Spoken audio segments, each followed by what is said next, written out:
Likas sa mga Pinoy na makahanap pa rin ng pagkakataon para makapagpangiti kahit sa gitna ng kalamidad.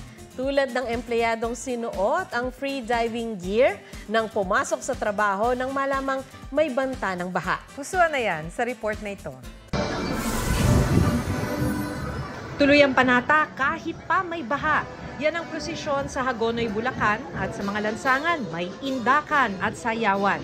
Ang selebrasyon ng kapistahan ng kanilang mga patron, di raw mapipigil ng baha.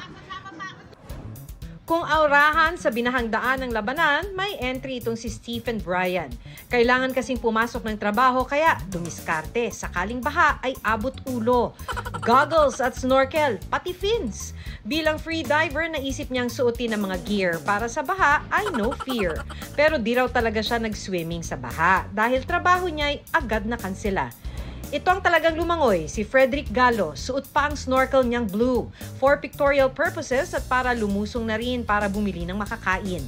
Likas man sa mga Pinoy ang maging kwela maski sa gitna ng unos. Paalala po, hanggang maiwasan huwag lumusong sa baha dahil sa panganib nito sa buhay at kalusugan. Huwag magpahuli sa mga balitang dapat ninyong malaman. Mag-subscribe sa GMA Integrated News sa YouTube.